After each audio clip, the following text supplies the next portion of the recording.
दूर किसी जंगल में रहता था एक कालू कौवा। उसकी पत्नी का नाम था गोरी और उनका एक बेटा भी था जिसका नाम जग्गू कौवा था। कौवों की अपनी जिंदगी तो चोरियां करते गुजर गई थी और अब वो दोनों पति पत्नी अपने बेटे को चोरियां करने की ट्रेनिंग दे रहे थे। शाबाश बेटा, आज तुम पहले दिन अकेले कोई चोरी करने जा रहे हो। कुछ जरूरी बातें अपने पापा से सीख लो। सबसे पहले जहाँ से माल चोरी करना हो वहाँ से थोड़ी दूर बैठकर इधर उधर अच्छे से देख लेना। पापा मुझे जाने दें, मैं आपसे बड़ा चोर बनूंगा, मुझे सब पता है। सुनो तो बेटा, और जब चोरी कर लो तो पीछे देखे बिना भागना है। और मम्मा अगर कोई देख ले तो फिर?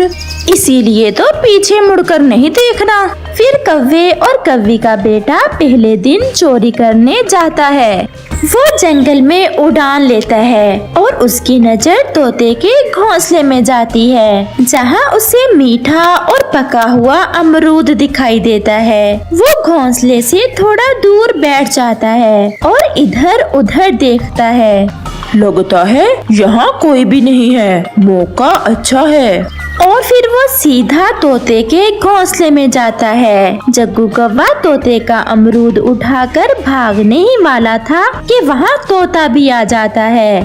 ठहरो जरा, रुको, मैं देखता हूँ तुम कौन हो, चोर कहीं के। परंतु जग्गू वो अमरूद उठाकर भाग जाता है और तोता भी उसका पीछा करता है। फिर क्या था, जग्गू कौवा आगे आगे और तोता उसके पीछे पीछे। जग्गू जवान था इसलिए तोता उसे पकड़ नहीं पाता और थक कर एक पेड़ पर बैठ जाता है। कमबख्त, मेरी आंखों के सामने ही मेरा अमरूद चुरा कर ले गया और मैं पकड़ ना सका चोर को। फिर वहाँ चिड़िया आ जाती है। अरे तोते भैया, आपकी सांस क्यों फूली हुई है? सब ठीक तो है ना? वो अमरूद मैं बहुत मुश्किल से लाया था, परंतु चोर लेके भाग गया। बहुत पीछा किया परंतु पकड़ ना सका मैं उसे। चोर पक्षी का रंग कैसा था तोते भैया?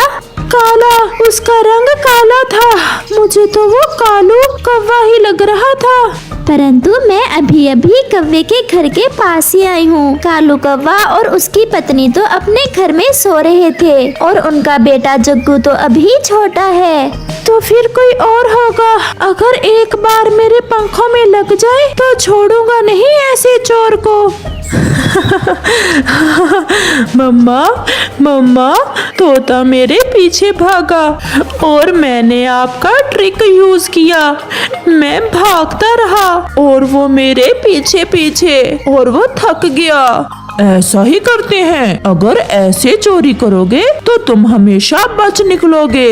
ये अमरूद तो बहुत स्वादिष्ट लग रहा है। जग्गू चलो इसे खाते हैं। एक बार मैं जाकर कौवे के घर देख कर तो आऊं, क्या पता मेरा अमरूद मिल जाए। ऐसा सोचते हुए तोता कौवे के घर की तरफ आता है। क्या बात है बड़ी नाक वाले तोते, कैसे आए हो? आज मेरे घर में चोरी हो गई। एक चोर मेरा अमरूद चुरा ले गया है। तो फिर हम क्या करें? वहाँ तोते का अमरूद तो था नहीं, क्योंकि अमरूद तो कौवों ने खा लिया था। इसलिए तोता डर जाता है। मैं तो आपको बताने आया था कि आप भी अपने घोंसले का ध्यान रखना। कोई काले रंग का चोर फिर रहा है जंगल में।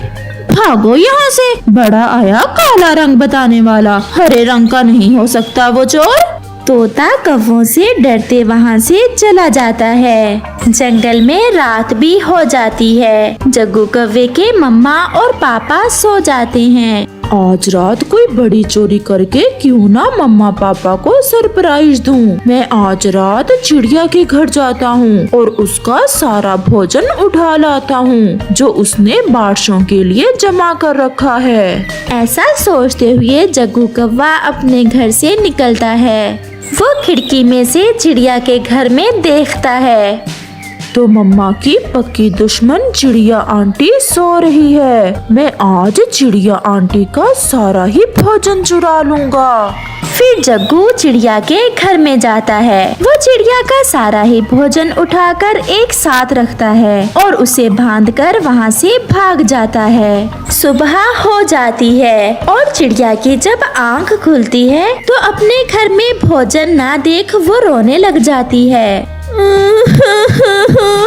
मेरा भोजन कोई चोर मेरा सारा ही भोजन चुरा ले गया। जालिम ने एक दाना भी नहीं छोड़ा। कितनी मुश्किल से वो भोजन मैंने बारिशों के लिए जमा कर रखा था। मैं जाकर कबूतर भैया को बताती हूँ।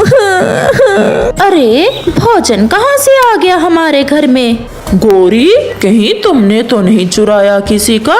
इतना भोजन कहाँ से आ सकता है? जग्गू कौवा जो रात जागता रहा था अभी तक सोया हुआ था। जग्गू उठो उठो जग्गू। जग्गू कौवा भी उठ जाता है। जग्गू, ये इतना भोजन कहाँ से आया? मम्मा, जब रात आप सोए थे तो मैं चिड़िया आंटी के घर से चुरा कर लाया था। ओ तेरी, तुम तो जग्गू हमसे भी बड़े चोर बन गए हो। आज तुमने साबित कर दिया है कि तुम हमसे बड़े चोर हो। ये भोजन ज्यादा है, मैं इसे कहीं छुपा देती हूँ। अगर चिड़िया यहाँ आ गई तो उसे पता चल जाएगा। फिर गौरी कौवी उस भोजन में से कुछ भोजन लेकर छुपाने चली जाती है। मेरे ख्याल में ये काम कौवों के अलावा और कोई नहीं कर सकता। कबूतर भैया, मैं तो सोई हुई थी। हम कैसे कौवों पर इल्जाम लगा सकते हैं? हमने देखा भी तो नहीं है कौवों को चोरी करते हुए। गौरी कौवी भी चोरी किया हुआ भोजन छुपाकर चिड़िया और कबूतर के पास आ जाती है। चिड़िया, क्या हुआ? क्यों ऐसे रो रही हो? चिड़िया रोए ना तो और क्या करे? कोई चोर आज रात चिड़िया का सारा भोजन चुरा ले गया है। मेरी किसी से क्या दुश्मनी? फिर उस चोर ने मेरा घर ही क्यों चुना? मैं तो अपनी माँ के पास गई हुई थी। होगा कोई चोर, मुझे क्या पता। ऐसा कहते हुए गौरी कौवी वहाँ से चली जाती है।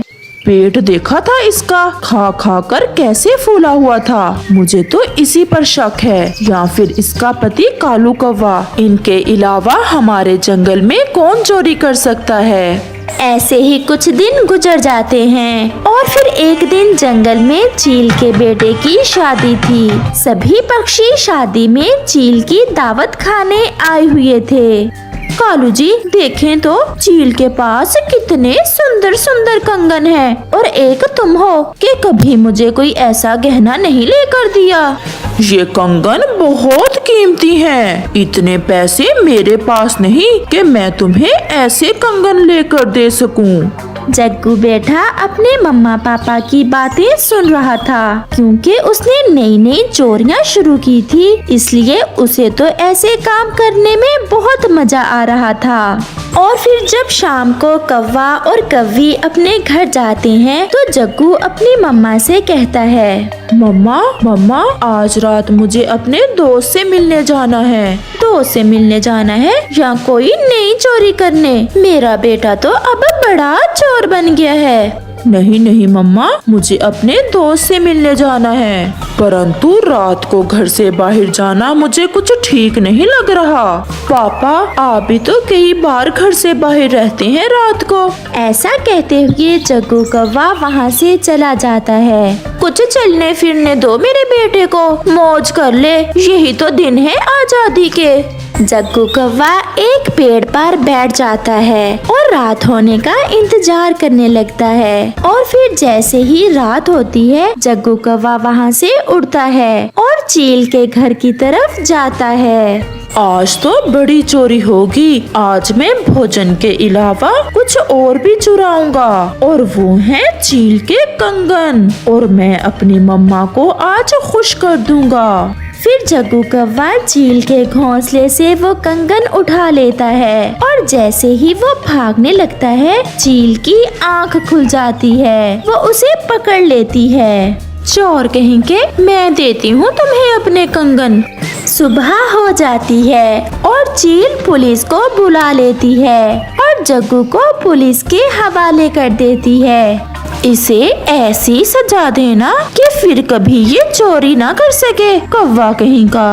और फिर पुलिस उसे जेल ले जाती है। कव्वे और कव्वी तक भी खबर पहुंच जाती है। गौरी बहन, सुना है जग्गू किसी बड़ी चोरी में पकड़ा गया है। मेरा छोटा सा बेटा कैसे जेल में रहेगा? मैं मर जाऊंगी अपने बेटे के बिना।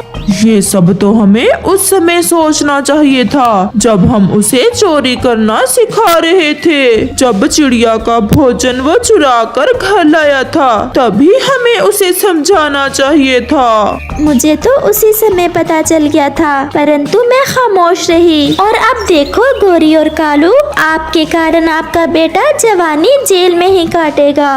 और फिर जग्गू कव्वे को 2 साल जेल की सजा हो जाती है। अगर मेरे मम्मा पापा ने मुझे चोरियां ना सिखाई होती तो आज मैं भी आजाद पक्षी होता।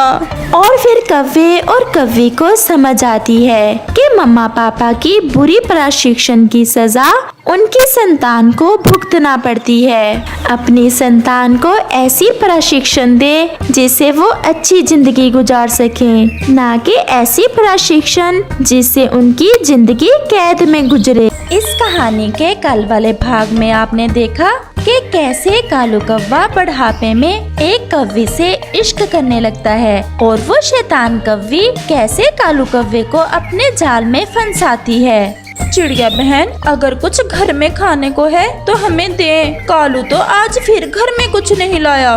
वो तो रास्ते में ही एक पेड़ पर बैठ गया था और मेरे साथ चनों की फसल में भी नहीं गया। मैंने कहा तो गुस्सा करने लगा। न जाने कुछ दिनों से कालू को क्या हो गया है, पहले तो वो ऐसा ना था। ये ले गौरी बहन, चनों के कुछ दाने हैं, ये आप और आपका बेटा खा लेना। फिर गौरी कव्वी वो चने लेकर अपने घर लौटती है। जंगल में रात भी हो जाती है। गौरी और उसका बेटा वो चने खाकर सो जाते हैं, परंतु कालू कव्वा तो गुलाबो कव्वी के ही सपने देख रहा था। उसे तो नींद भी ना आ रही थी। फिर आधी रात को कालू कव्वा सो जाता है।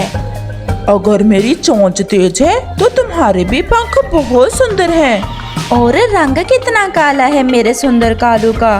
मुझे पहले किसी ने ऐसा नहीं कहा। मुझे पहले किसी ने ऐसा नहीं कहा। गौरी और उसका बेटा जग्गू कालू का शोर सुनकर जाग जाते हैं। जग्गू, ये तुम्हारे पापा को क्या हो गया है? कालू जी उठें। ये क्या, आप सपने में उल्टी सीधी बातें कर रहे हैं? सपना? मैं सपना देख रहा था। फिर कालू कव्वा चुप करके सो जाता है। दूसरे रोज कालू कव्वे को तो कुछ ज्यादा ही जल्दी थी। गौरी, मैं जा रहा हूँ। मुझे दूसरे जंगल के तोते ने बुलाया है। मैं शाम को देर से आऊँगा और तुम अपना और जग्गू का भोजन ढूंढ कर ले आना। परंतु कालू जी, इससे पहले कि गौरी कुछ कहती, कालू वहाँ से चला जाता है। उसे आज गुलाबों के लिए मकई का भुट्टा लेकर जाना था। वो सोच रहा था कि वो मकई का भुट्टा कहाँ से लेकर जाए। फिर कालू उड़ता उड़ता कबूतर के घर आता है। कबूतर जी, आपकी भाभी गौरी के पेट में दर्द है और वैद्य जी ने बताया है कि गौरी को मकई के दाने खिलाओ। क्या मकई का भुट्टा किसी से मिल सकता है? मेरे पास है, मैंने तो भोजन खा लिया है। आप ये जल्दी जल्दी से ले जाएं और गौरी भाभी को दें ताकि वो जल्दी जल्दी ठीक हो जाएं।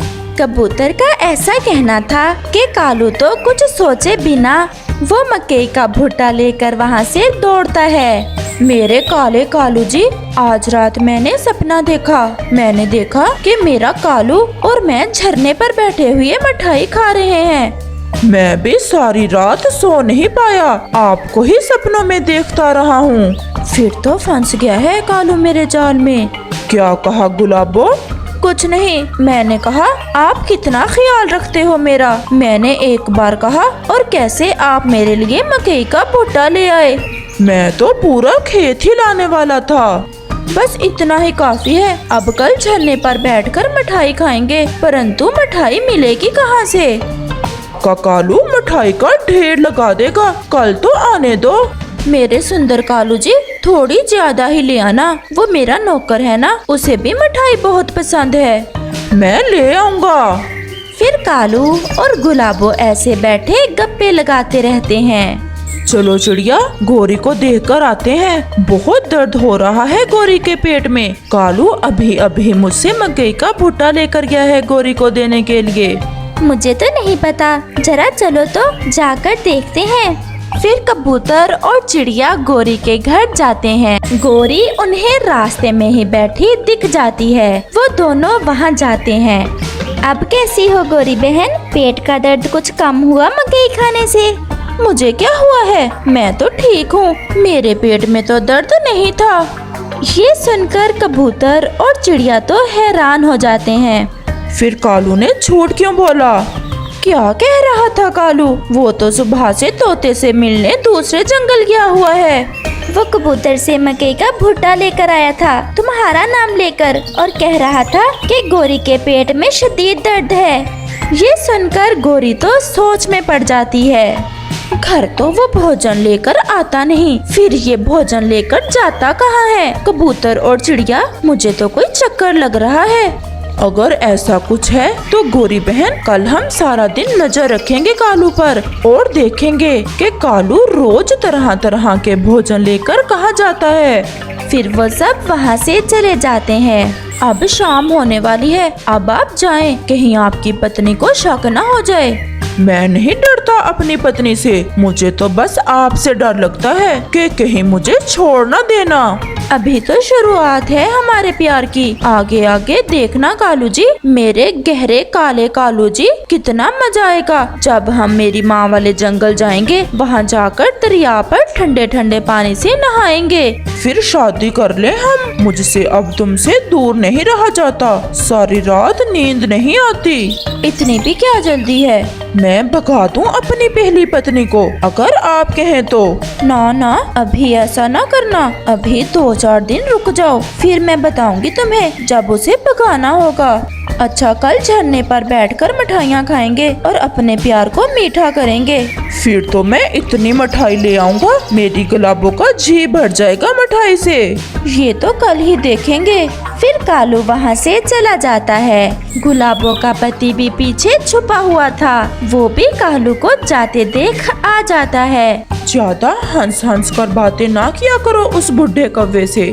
वो बुढ़ा कल मिठाइयाँ लाएगा, मेरे लिए और मेरे नौकर के लिए भी।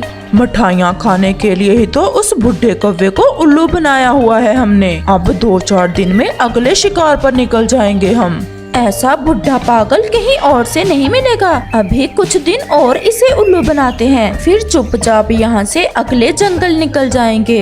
रात को कालू लेटा हुआ था। वो तो अपने परिवार से पूरी तरह बेखबर था। वो तो पागल हो चुका था। कालू जी, कितने दिन हो गए, अपने बेटे से भी प्यार नहीं किया आपने। क्या कोई परेशानी है? मुझे तंग ना करो, पहले ही मेरे सर में दर्द है। कबूतर से मकई का भुट्टा किसके लिए मांग कर ले गए थे? तेरी माँ के लिए। चुप करती हो या लगाऊं एक?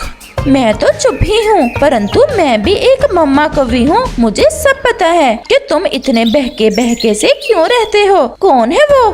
अगर इस घोंसले में कुछ दिन गुजारने हैं तो चुपचाप सो जाओ। गोरी कव्वी चुप कर जाती है और सो जाती है। जैसे ही सुबह होती है, कालू कौवा उठता है और कुछ बोले बिना घर से निकलता है। गोरी भी कालू के पीछे ही उड़ती है। कबूतर और चिड़िया भी गोरी के इंतजार में ही थे। वो भी गोरी के साथ कालू के पीछे जाते हैं। पक्षी जी, मुझे 1 किलो मिठाई दे दें। मेरे पास देने को कुछ नहीं है। मैं अपने ससुराल जा रहा हूँ। वापस लौटते समय मैं कीमत दे जाऊंगा मिठाई की। मैं उधार करता तो नहीं हूँ, परंतु कालू जी, आप बुढ़े कौवे हो, मैं आपका विश्वास करता हूँ। फिर कालू जी वहाँ से मिठाइयाँ लेकर झरने की तरफ जाता है। मेरी गुलाबो, देखो तो लड्डू, ढेर सारे लड्डू लाया हूँ मैं आपके लिए। मेरा तेज चोंच वाला काला कौवा कैसे मेरी हर इच्छा पूरी करता है।